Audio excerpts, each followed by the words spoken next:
Greetings, Bob Fowler here, beginning the fourth and final video in this series that I'm calling Mark, an Unfamiliar Gospel of an Unfamiliar Jesus. For now, let me introduce you to session number 4 of 4. This is what we're going to be doing here. Session number 4, is it possible to have a gospel in which the resurrected Lord never appears to his confused, wayward disciples to reconcile with them and to send them forth into the world to preach the gospel to all nations? The answer is yes. That's what we have with Mark. So we're going to consider now, briefly, Mark's haunting, seemingly incomplete gospel ending.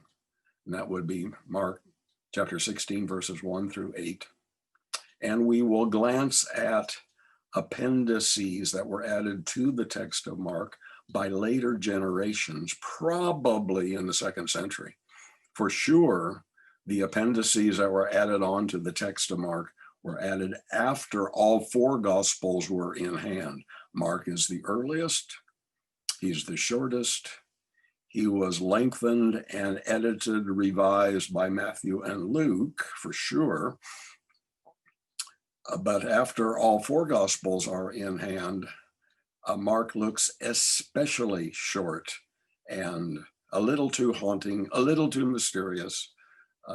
Later Gospel writers wanted a lot more clarity, a lot more hand-holding to guide the reader, the audience, through the experience of the story of Jesus. Hence the title, An Unfamiliar Gospel of an Unfamiliar Jesus, because later gospel writers were not content with the mysteries and the ambiguities and the interpretive challenges that were presented by the Gospel of Mark. And the challenges are given to us by Mark right up to the ending of the gospel. And so that's very briefly the agenda for today. A little more detail. This is the handout that I used in session number 1. And I'll spill the beans, tell you what we're going to talk about. Here we go. This is it. This is the agenda for this recording. Unlike all the other Gospels, there is no familiar traditional Easter resurrection appearance story in Mark. Rather, there is only an empty tomb, which is open to interpretation. Mark originally ended chapter 16, verses 1 through 8. In those 8 verses, 3 women come to the tomb, but they end up running away from the tomb in fear and trembling. And they say literally nothing to no one, for they were afraid. Nothing to no one, a double negative in Greek, which is perfectly legitimate in Greek. We frown on that in English, but in Greek, a double negative or even a triple negative is a way of piling up emphatic, consistent negativity. Rather than one negative canceling out the other, they pile up. So nothing, they said nothing to no one, for they were afraid. This is an unusual and unexpected ending to the gospel. Later generations hastened to complete Mark's gospel by adding appendices that end Mark in a more upbeat and satisfactory fashion. Matthew, Luke, and John make sure to provide 1 or more Easter resurrection appearance stories. Scribes copying the text of Mark borrow from Matthew, Luke, and John to add on 12 extra verses at the end of Mark. And in a King James Bible, these extra 12 verses are labeled Mark chapter 16, verses 9 through 20. They're there in the King James Bible and in other Bibles, but modern translations, the new RSV, for example, will tend to put those 12 verses in a footnote at the bottom because they are not original. And that's pretty clear. So the process of clarifying Mark's mysteries and solving his puzzles continued in the early centuries. Why such an ending? And here I'll spill the beans, since I gave this to you already in session number 1. Why such an ending? Why the surprisingly negative portrayal of the 12 and the family of Jesus?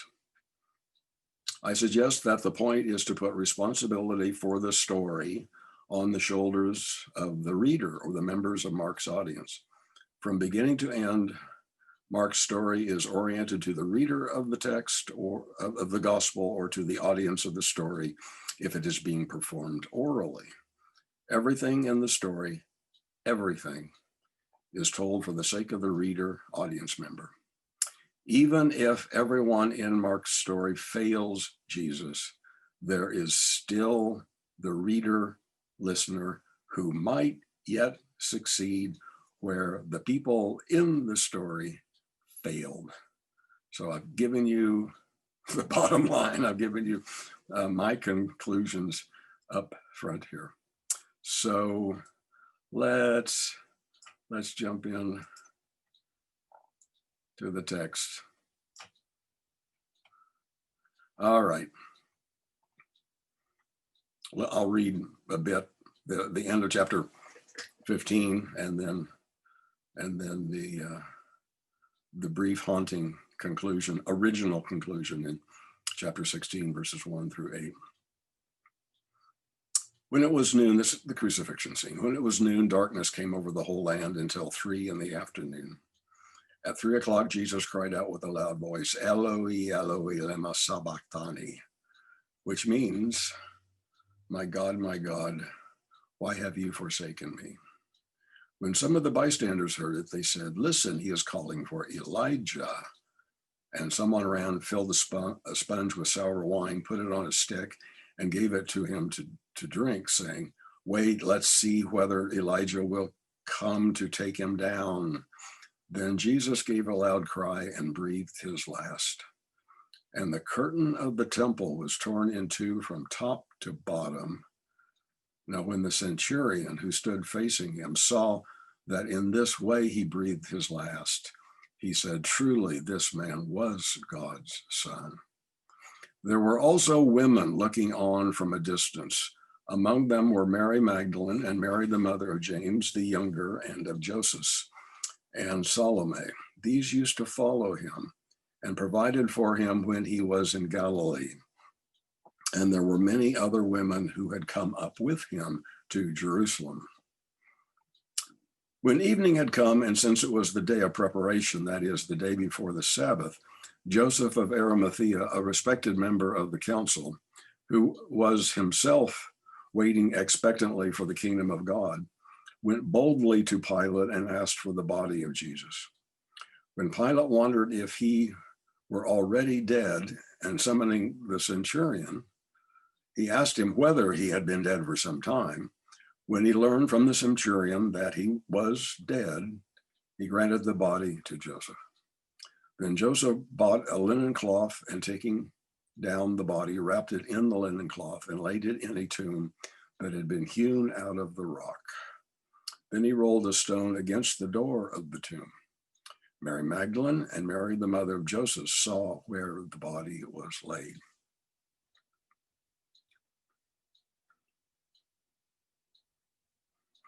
When the Sabbath was over, Mary Magdalene and Mary, the mother of James, and Salome bought spices so that they might go and anoint him. And very early on the first day of the week, when the sun had risen, they went to the tomb. They had been saying to one another, who will roll away the stone for us from the entrance to the tomb? When they looked up, they saw that the stone, which was very large, had already been rolled back. As they entered the tomb, they saw a young man dressed in a white robe, sitting on the right side, and they were alarmed. And he said to them, do not be alarmed, for you are looking for Jesus of Nazareth, who was crucified. He has been raised. He is not here. Look, there is the place they laid him. But go tell his disciples and Peter that he is going ahead of you to Galilee. There you will see him, just as he told you. So they went out and fled from the tomb, for terror and amazement had seized them, and they said nothing to anyone, for they were afraid. The end.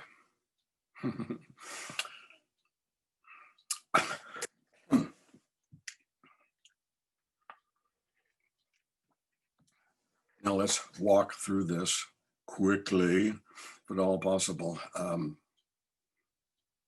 This would benefit from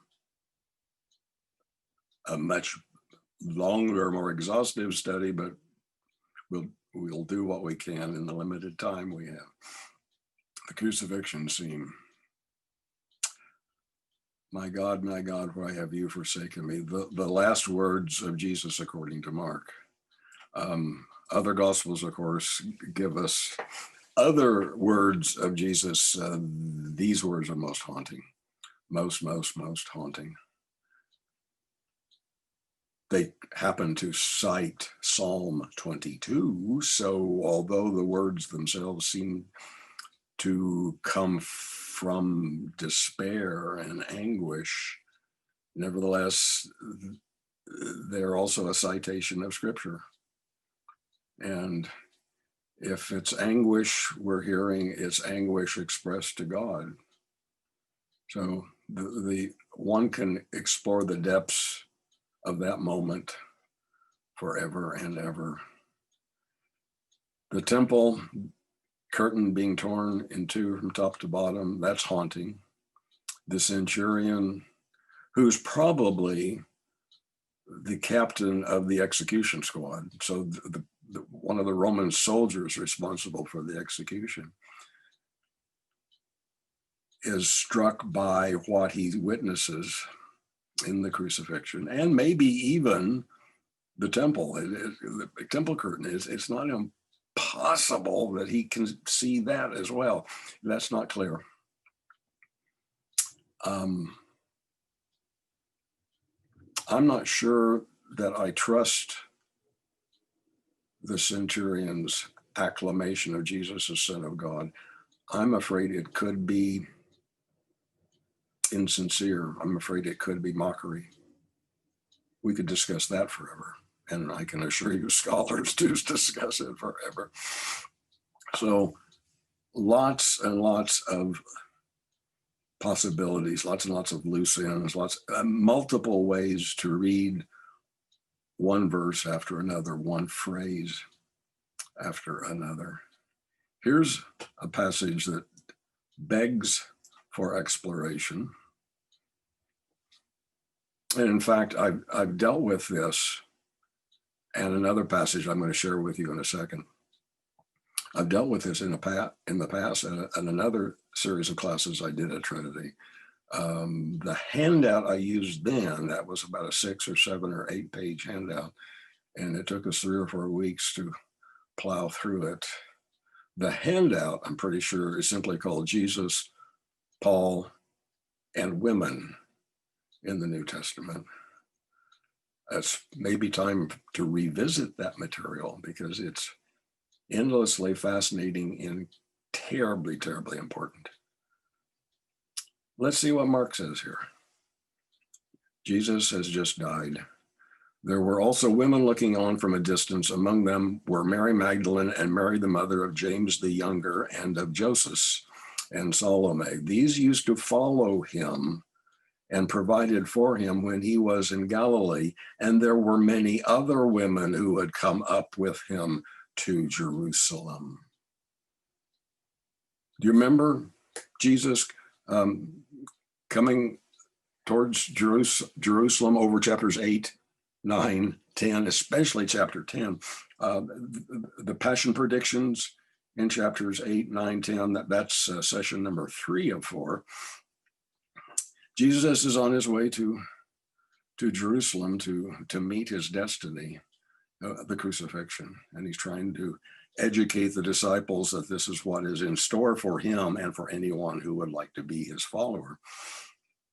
Remember all the women that were mentioned at that point, joining Jesus and the 12 men? If you can't remember the women, that's all right, because they're never mentioned. Those women who were in the following of Jesus are never mentioned in the Gospel of Mark until we get almost to the very end of chapter 15, almost to the very end of the whole Gospel. And as a kind of afterthought, the storyteller, bless his heart, I think it's a he, I think a woman storyteller would do better to acknowledge the role of women in the story, although there are quite a few women, heroic women in Mark's Gospel, but not in the following, not in the companionship of Jesus until this moment.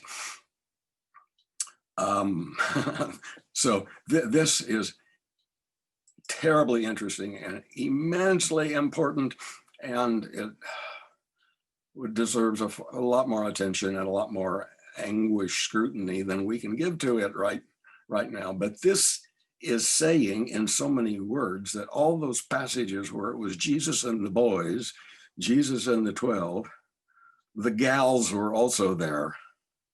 They weren't mentioned at the time, but they were there. So this says. And in fact, it's now the gals who are bearing sole responsibility for witnessing the events. They have witnessed the crucifixion. Where are the men? Nowhere to be found. The men have all abandoned Jesus. And this happened a chapter previous. Gethsemane. Judas, one of the 12, has sold out Jesus. He sold him for silver. So Judas took the money and ran. By the way, the playing out of the fate of Judas is not described in Mark's Gospel. He remains a question mark. Matthew and Luke won't sit still for that. Matthew and Luke make sure that Judas gets what he deserves. Mark doesn't do that. Mark leaves the ultimate fate of Judas a complete mystery, a completely unanswered question. But Judas sells out Jesus. Peter denies him 3 times with oaths and curses, it says. And the rest, they run away into the dark. They run away into the night, saving their own hide. So everyone fails Jesus. Remember the 3 passion predictions, the 3 invitations by Jesus to the 12 to follow him to Golgotha, to pick up their cross and follow. No one succeeds in living out that challenge. So in particular, all the men fail Jesus. So by having women introduced here at long last, maybe we can have some success here, but don't hold your breath. Don't hold your breath. The women are desperately needed in the story at this point. Otherwise, you wouldn't have any followers of Jesus to with which to end the story. So all those moments in the gospel when it was Jesus and the guys, this says the gals were also there. Look to the bottom of the handout. There's another place in the Gospels where there's a similar tradition, a similar story. This is in the Gospel of Luke, the beginning of chapter 8. And it's different enough from Mark's contribution in Mark 15. It's completely different. It's an independent variation, an independent tradition, unrelated to Mark's. Luke didn't get this for Mark because it's unlike anything that Mark ever says. So we have 2 independent claims by gospel writers that Jesus had women disciples all along. It was never just Jesus and the guys. Soon afterwards, he went on through the cities and villages, proclaiming and bringing the good news of the kingdom of God. The 12 were with him, as well as some women who had been cured of evil spirits and infirmities. Mary, called Magdalene, from whom 7 demons had gone out. Joanna, the wife of Herod Antipas's steward, Chuza. Herod Antipas's steward would be a high-level bureaucrat in the local Herodian government. Susanna is another woman, and many others who provided for them out of their resources. So Mark and Luke, independently of each other, make the assertion that wherever you see Jesus and the guys, the gals were also there, which blows away for me all the images in Christian art and here and there in the Christian tradition that portrays Jesus and the guys, Mark 15, Luke 8 make that impossible for me. And it's worth pondering forever, the implications of that. Okay. Joseph of Arimathea buries the body, and Mary Magdalene, Mary, the mother of Joseph, the other Mary here, watched the burial. So these 3 women see the crucifixion. 2 of the 3 spy out the burial, and then the 3 again come on Sunday morning at the crack of dawn, and they come to anoint the body. So it's women only, women followers of Jesus, who witness the crucifixion. The men are nowhere to be found. They witness the burial, and they come to the tomb first thing on Sunday morning. Okay, so who's missing? Who's missing? Well, obviously the men are missing. The 12, they're nowhere to be found. They didn't take up their crosses and follow, and they weren't at the crucifixion. They weren't hanging around because they would probably be grabbed and would join Jesus on a cross.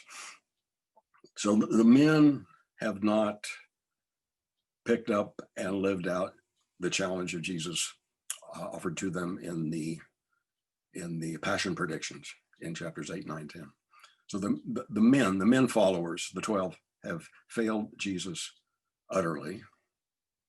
So the only hope we have of faithful following is among the women, but don't hold out a lot of hope for them quite yet.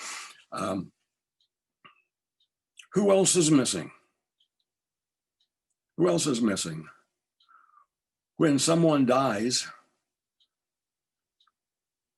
who do you expect to pay homage to them? Who do you expect to conduct the services? The family, maybe? Where's the family of Jesus here? Well, there's an interesting side track we could follow on that, but I'm not going to go that way. I'm just going to follow the wide open pathway and recall that all the way back in Mark 3, Jesus divorces himself from his family, and he says, whoever does the will of God, that's my mother, that's my brother, that's my sister. So, Jesus is supposed to have had brothers and sisters. You can see that at the beginning of Mark 6. So there's a reference in Mark 6 at the very beginning to his mother Mary, his brothers and sisters, plural. So Jesus had lots of siblings, according to Mark. So where are all they? Well, apparently nowhere to be found. So Jesus is not honored in his burial by his family, and his male colleagues, his male followers have failed him. So the only hope for faithful affection at the end is from the women. Okay, so here we go, the final 8 verses.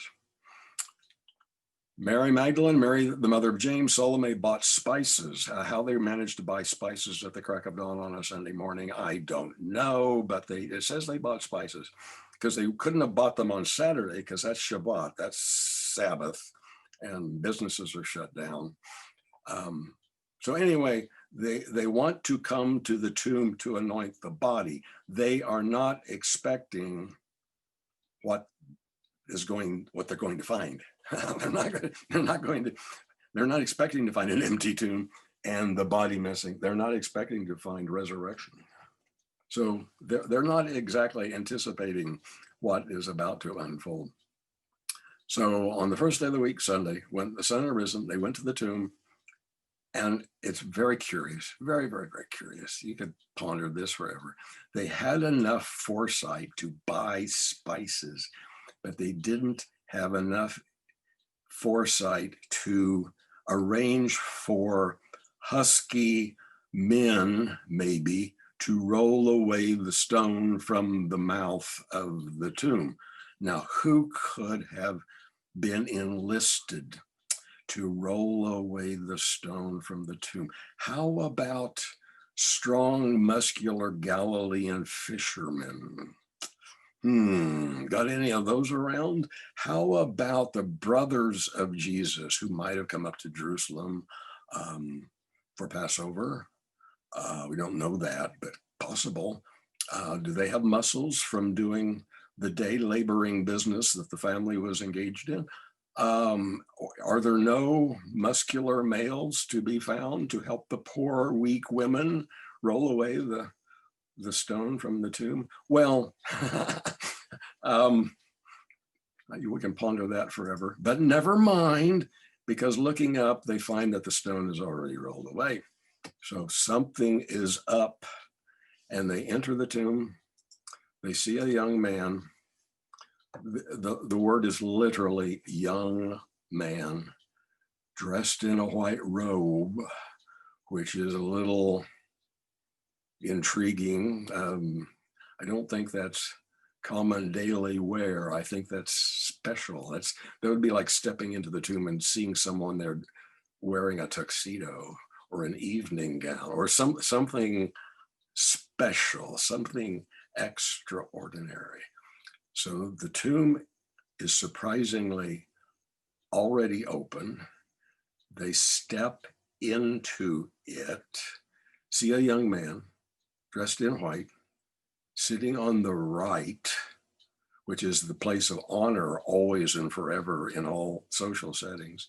And they're scared to death, which would only make sense. But he says, do not be alarmed. You are looking for Jesus of Nazareth, who was crucified. He has been raised up. He is not here. Look, there's the place they laid him. But go tell his disciples and Peter. I love that. 2 words in Greek and in English. Tell his disciples and Peter. Because remember, Peter denied Jesus 3 times. I don't know him. I don't know him. I don't know. So Peter has abdicated his role as leader of the 12, but he's back in the picture here presumably, if he and the others follow Jesus as Jesus returns to Galilee. He is going ahead of you to Galilee. There you will see him, just as he told you back in chapter 14, verse 28, I think it is. They've already been told that someday they're going to need to go back to Galilee following Jesus, but they didn't get it then, and they don't even get a chance to hear it again here. So Jesus is on the road again.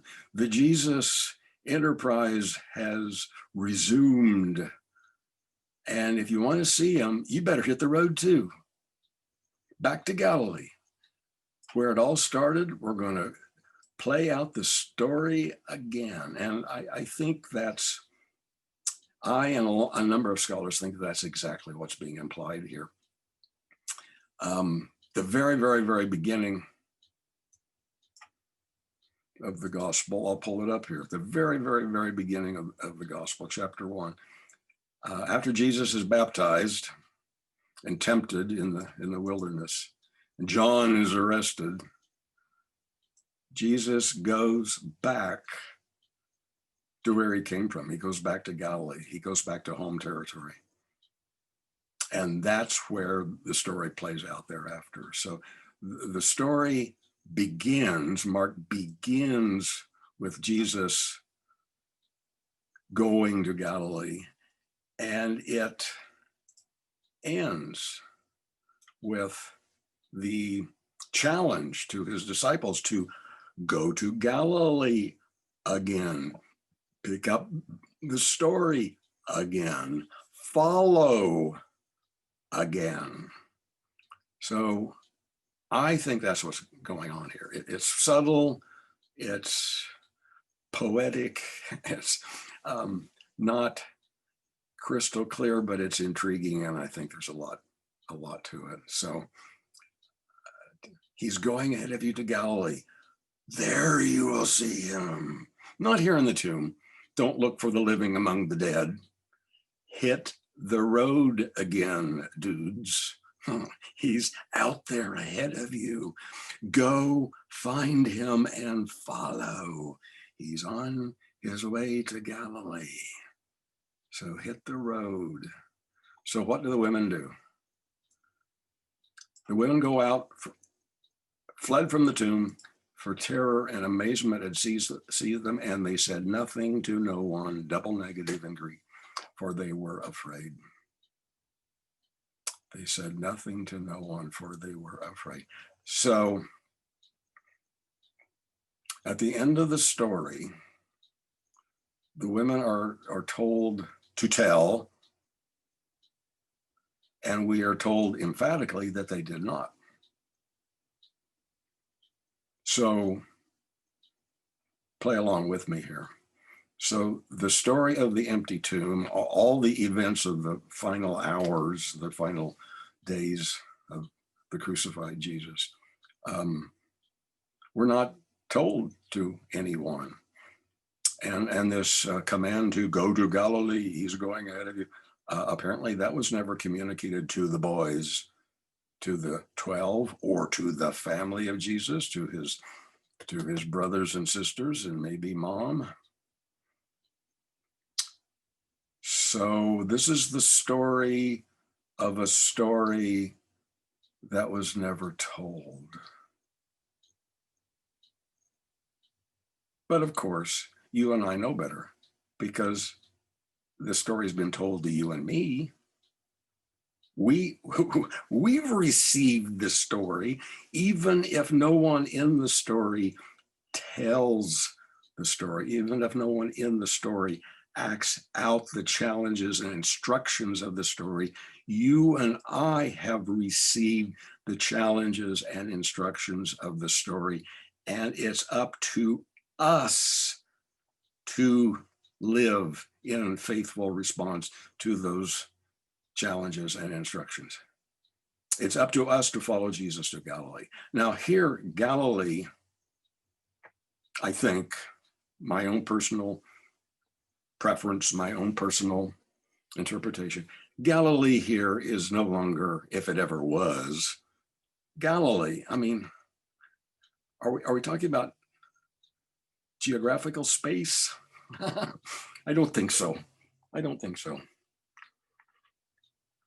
Galilee is now, and it probably always has been in this story, Galilee is now and always has been wherever Jesus leads and faithful followers follow. It is not a matter of a geographical location, and it's certainly not limited to 1900 years ago.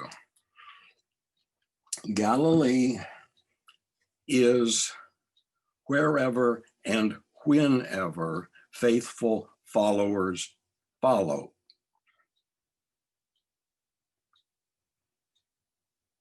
And that's the point of the story.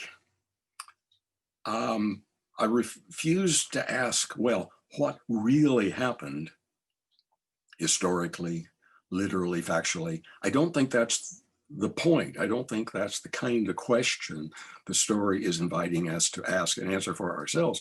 The story is inviting us to embrace and to act out, to live out the challenges of the story. It ain't for us to fret about historical facticity from 1900 years ago. That's not what it's about. That's not what it's about. It's about following the Jesus of this story and living out faithfully his challenges. That's what I think this ending is all about. But it's terribly challenging. It's incredibly challenging, because there's no one in the story who follows Jesus successfully. The men are dismal failures, and they're all removed from the scene well before now.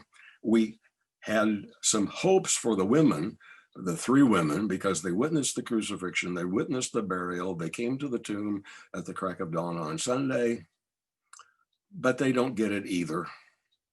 I mean, after all, they come to the tomb expecting to anoint a dead body, but there's not going to be a dead body there. So they're not exactly on top of things as they approach the tomb. And when they run away in fear and trembling and say nothing to no one, that's not success either. So neither the men nor the women, I'm sorry to say, succeed, which leaves the burden of success entirely on the audience, the readers, that is you and me. Okay?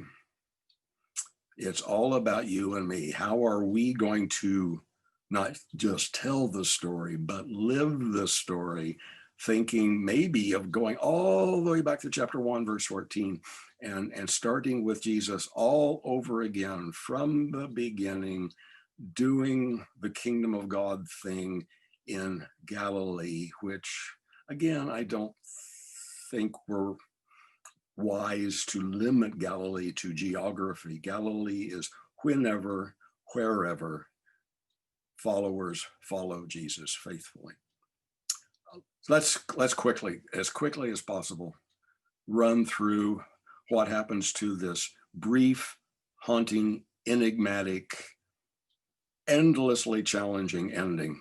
Because this is the ending. This is how the oldest and best manuscripts of Mark end, with chapter 16, verse 8. And how did other early Christians respond to that? They recoiled in horror. They didn't like it. They didn't like it. In the second century, scribes sometimes added this little nondescript appendix. There's not much to this, and it's not terribly popular. It's added in some manuscripts to the ending of Mark.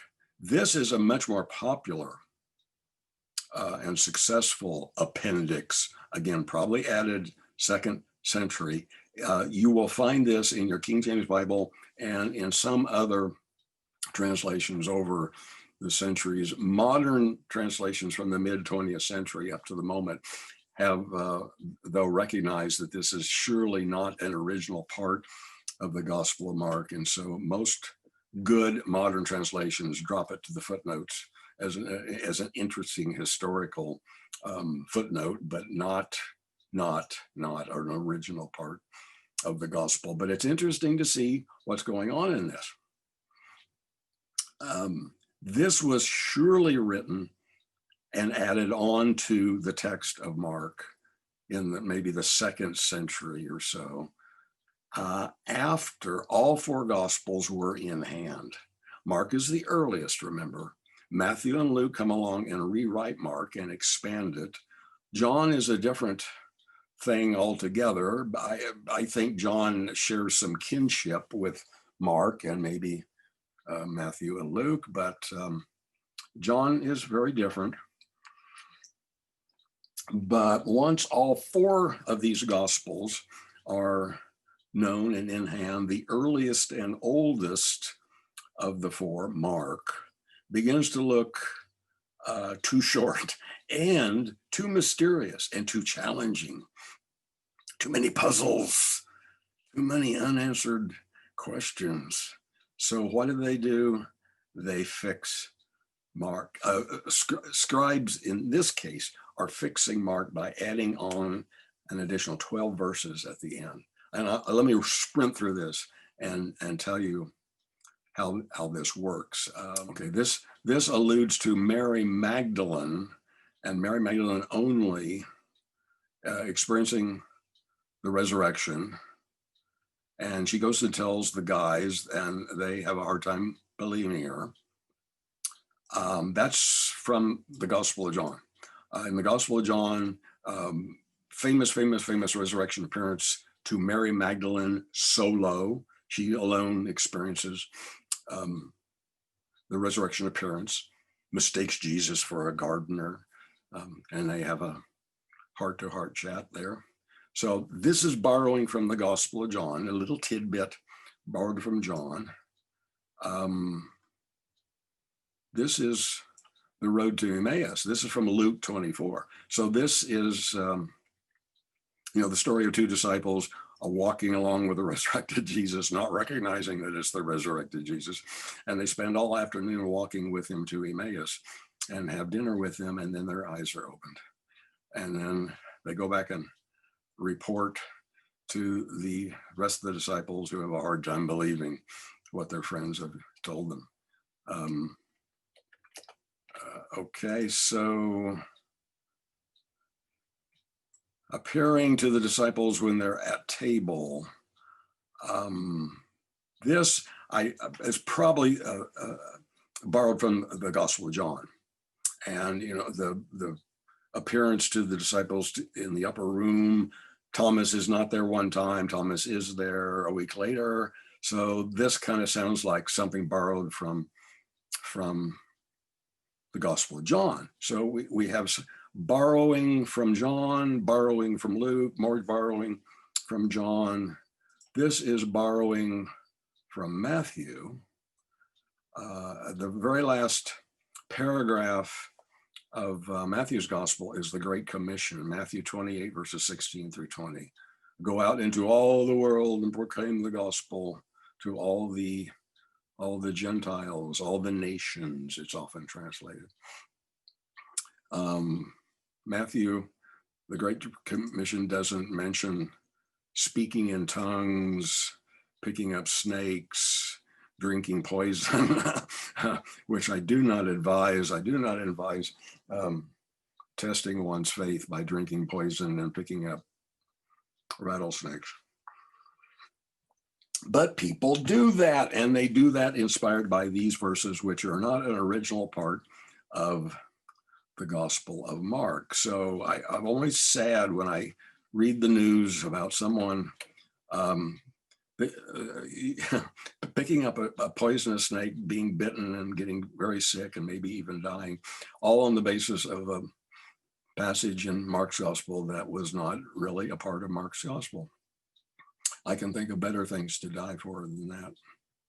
So, and then finally, the Ascension into heaven, which is Luke in the Acts of the Apostles, right at the very beginning, chapter 1 of the book of Acts. So Acts is borrowed from, the ending of Matthew is borrowed from, this is probably John. This is definitely the road to Emmaus. This is from the Gospel of John. So you see the picture here, the pattern. All four Gospels are in hand, including the book of Acts, apparently. And bits and pieces are borrowed and then pasted onto the end of Mark to make Mark more like all the rest, to make Mark more palatable and more comfortable. So, and this is kind of what we do in the Christian tradition, isn't it? Over 1900 years is the tradition builds, it grows, and we add one thing on top of another, on top of another. And maybe I can share with you, and then the oldest stuff kind of gets obscured, forgotten, and that's why I take on the fiduciary responsibility of putting in a good word for Mark in Mark's original form. I think of the word fiduciary. If you're an attorney or if you're a financial advisor, you might take on fiduciary responsibility for your client. Well, for sure, an attorney is supposed to. And I would always recommend a financial advisor who assumes fiduciary responsibility. I'm interested in letting Mark be Mark, and I'm interested in peeling away the overlays that I perceive in the form of Matthew, Luke, and John. So, as I've said in other videos, you can learn a lot about Mark by reading Mark or hearing it performed, preferably from beginning to end. But you can also learn a lot about Mark by seeing how the other gospel writers mess with Mark. And at the risk of getting lost in the weeds and never resuming, you're welcome to look not just at the previous handout, which should be there alongside the video. You're also welcome to this handout, which is a synoptic comparison of the ending of Matthew, the ending of Mark. Again, my assumption is, my reasoned, informed conclusion is that Mark wrote his conclusion first, and then Matthew came along and revised it. The stuff in red is the stuff that I can identify easily as different. So here's red stuff in Mark that Matthew dropped out. Here's red stuff in Matthew. There ain't nothing corresponding to it at all in Mark. So there's no way we can do justice to all this in this video. I just can't. I mean, this would, you could do 3 or 4 or 5 weeks just on this alone. So can't do it. Ain't gonna do it. But maybe I can hit a few highlights here, just point them out and see if you might be intrigued to check them out on your own. You know, the handout is yours to save to your computer or to print out and to study and so on. If you want to bounce questions off of me, feel free. So we've already walked through Mark's haunting, mysterious conclusion, the last 8 verses, chapter 16, verse 1 through verse 8. You see lots of red over in the Matthew column. I can explain the biggest part of the red in Matthew right away by saying Matthew gives us something that no one else in the New Testament gives us, and that is the story of a guard set at the tomb. The story of the guard. And this is fascinating. The next day, that is the day after preparation, the chief priests and the Pharisees gathered before Pilate and said, "Sir, we remember that this impostor said while he was still alive, 'After 3 days I will rise again.'" That's fascinating because as we've seen in Mark, the disciples of Jesus don't even understand that he's predicting resurrection. So this is saying that enemies, opponents of Jesus heard his predictions of resurrection and are responding to try to deal with the fallout. This is quite extraordinary that enemies or opponents of Jesus would understand the gist of his words better than his own disciples. Rather improbable, I think. This whole scene is improbable, but what it really is, I think, is a battle of stories. Enemies, opponents, the Jewish elite, the Jewish religious leadership said, you know what they're going to do now? There's this, you know, we're afraid that now that we've buried him, the disciples of Jesus are going to come along and they'll steal the body. They'll steal the body, and then they'll proclaim a resurrection. So we're afraid that they're going to make up a false story. So let's head that off by setting a guard at the tomb. So they set a guard at the tomb. When an angel shows up and rolls away the stone from the tomb, the guards are blown away. They faint, and all Christian art portraying this scene, and there are many famous paintings of this. They show the guard in a dead faint, as if they're dead men lying prone on the ground. So the guard is introduced up here. The guard is mentioned in a dead faint here, and then afterwards they finish off the deceit by making up yet another story. You're following through on this idea that the disciples came, that the guard did fall asleep after all, and his disciples came while they were asleep and stole the body, and so the guard is they're all bribed to tell the lie forever and ever and ever. So the guard story brackets the empty tomb story, and I'm emphasizing the word story because what really happened, we don't know. We weren't there. The historical archives do not exist, but we have story, and there's always contest between stories. So the guard story brackets the empty tomb story from at the beginning, at the middle, and the end. And there ain't nothing about this in Mark, and I can assure you there ain't nothing about it in Luke, John, Paul, the early church fathers. Matthew, and Matthew only, has the story of a guard set at the tomb, which is an attempt to prevent the early Christians from making up their stories about what really happened to the body of Jesus. So it's a battle of storytelling. I mentioned the angel, the young man in Mark, and the young man in Mark is mysterious. He's really a puzzle. He's a cipher.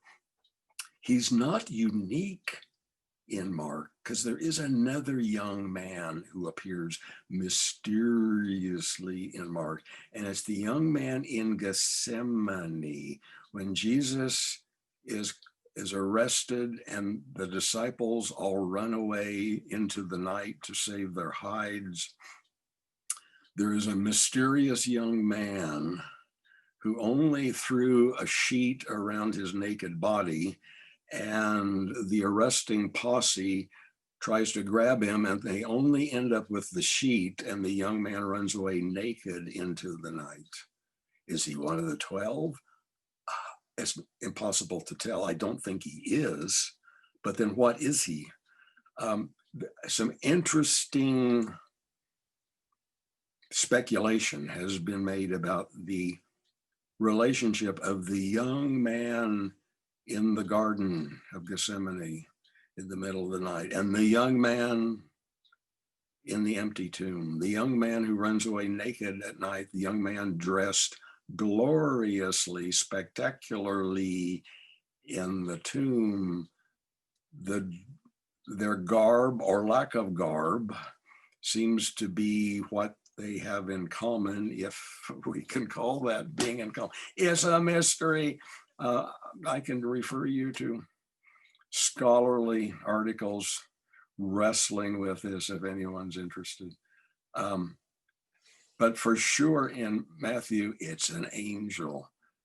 And the angel rolls away the stone, apparently in front of the women's eyes, unlike in Mark, where they find the stone already rolled away.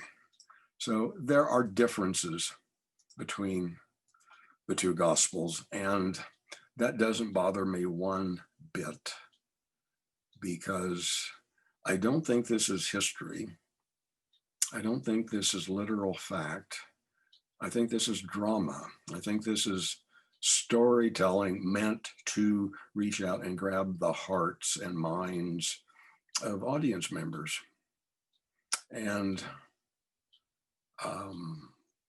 what really happened on Easter Sunday, we don't know, but we have stories that reach out and try to grab us and try to guide us into a life of faithfulness and richness. The women in Mark said nothing to no one. The women in Mark said nothing to no one. The women in Matthew, yes, they run away from the tomb in fear, but with great joy.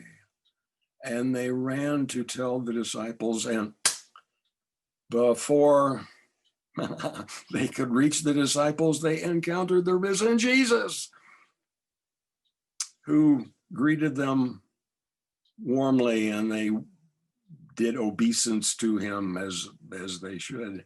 And Jesus repeated the instruction from the angel to hit the road to Galilee. And then what is the final, this is guard stuff. Let's skip over that. What's the final passage in Matthew? It's Galilee. And it's the Great Commission on the mountaintop in Galilee. The risen Jesus encounters the disciples at the end of Matthew. And I assume this is Jesus appearing from heavenly glory, because I think that's where he is in his resurrected state, at least in Matthew. So Jesus appears to the 11 because Judas has gotten his just desserts, unlike in Mark. In Mark, is Judas singled out for condemnation? No. I think there might be a jab here at Peter, because remember, Peter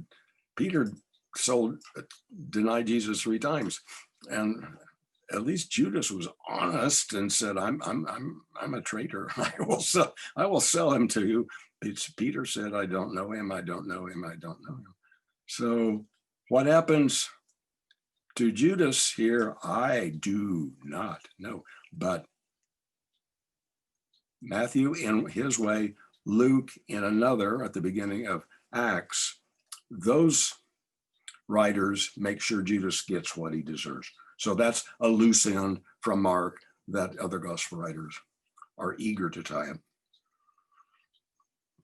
So this is Matthew's version of how the story heads to Galilee, and in a way, Galilee is the story from then on. Go into all the world and make disciples of all nations, baptizing them in the name of the Father and of the Son and the Holy Spirit. I am with you always to the end of the age, which is a wonderful conclusion. That's a conclusion that we can embrace wholeheartedly and live with. Mark's haunting conclusion, they said nothing to no one for they were afraid. That's more difficult. What do you do with that? That's really a tough conclusion. That's an inconclusion. That's really, really hard to embrace and live with. But I've already told you what I think this story in Mark is about following Jesus to Galilee, so to speak, and picking up where it began before. Hit the road to Galilee, go back to chapter 1, verse 14. read the story again from that point on and see if you can do better this time. See if you can not fail the way the 12 fail in the first time around. So Mark's gospel is haunting, mysterious, intriguing, but if you stop to think about it, it was incredibly, incredibly successful because it generated Matthew's gospel. It generated Luke's gospel. I would argue, if you gave me world enough and time, that it generated John's gospel. But that's tough sledding to make that case. But I would be prepared to make that. But for sure, Matthew and Luke rewrite Mark. They can't live with it the way they, in the form they received it, but they don't dare live without it. That would be terrible. So they love Mark to bits, but they're going to improve on Mark immensely. I think that's the end. Look forward to some conversations. I've only stirred up a few thousand things that would deserve much deeper, more prolonged examination. So I hope this has stirred up not only some insights, but some questions, some things you might like to explore further. So I hope this has been a blessing to you. It's been a blessing to me and a challenge as well. So all the best. Take care.